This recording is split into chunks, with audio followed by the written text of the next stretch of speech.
Okay, I'm going to try to make sense of this. I hope it makes sense. I've been thinking a lot lately about why I became so much more obsessed with true crime after going through having a baby, being in postpartum, having postpartum depression. And I was trying to explain it to my therapist today that I feel like there's something about having a child for me that felt like it forever changed the way that I saw the world. And like I mentioned in another video, things that weren't as important to me before, like money. Before, money was important in the sense of be responsible, make sure I can cover my expenses and have good health insurance and all of that stuff. But once my daughter was born, it felt like, no, I want to have a good house that she can grow up in. I want her to have a good education. I want to be able to take her on enriching vacations and stuff like that.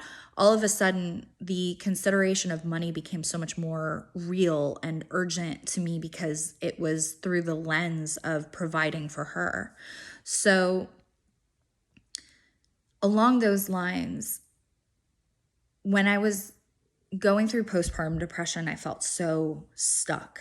And I think I'm still recovering from it. But when it was really bad, I felt I was so stuck and I felt like I was in such a dark place.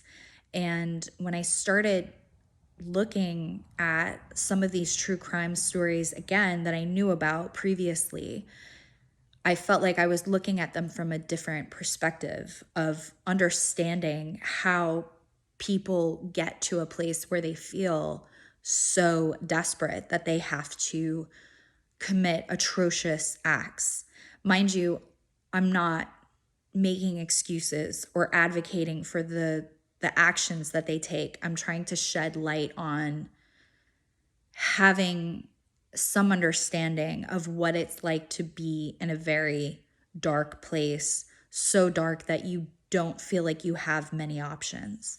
And in that, through that lens, I started thinking about the Chris Watts case, which so many people are fixated on for good reason. It's so hard to comprehend that atrocious of an act, several acts.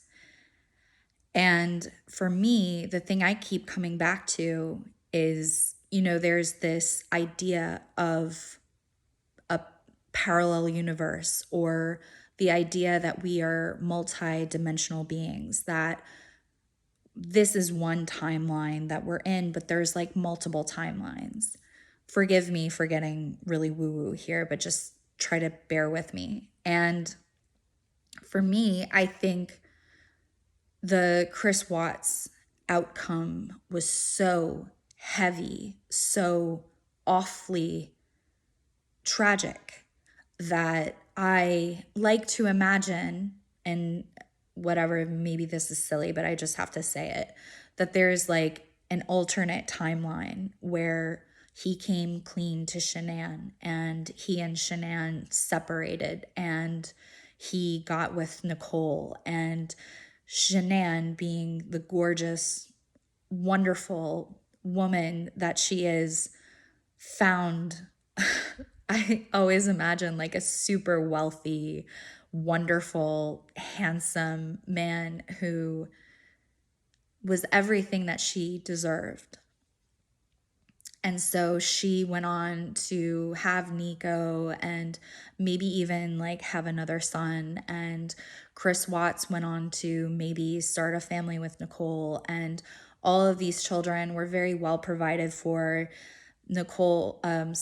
Shanann and Chris got out of the financial hole that they were in, and Shanann went on to blossom into this, like maybe she opened a company because she was doing so well with Thrive. Maybe she opens her own company like that. Anyway, my therapist pointed out that this was a very creative way of thinking about being in such a stuck place. And that made me think about how I also got really into near-death experiences when I was at my lowest low with postpartum depression. And as you probably know, if you're familiar in any way with near-death experiences, the vast majority of the experiences are very beautiful, and so much so that there was this one book that I listened to, and at the beginning of the book it issued the warning to not make an attempt on your life, because though these experiences are very beautiful, whenever people had them after attempting to take their own lives, they were always shown that there were more ways out than they were able to see. It's like Dr. Joe Dispenza says often, if you cannot see possibilities that you are not energetically aligned to, meaning if you're in a very depressed, dark place, your mind can't even perceive solutions and possibilities that exist for you. And thus you end up feeling way more stuck than you actually are.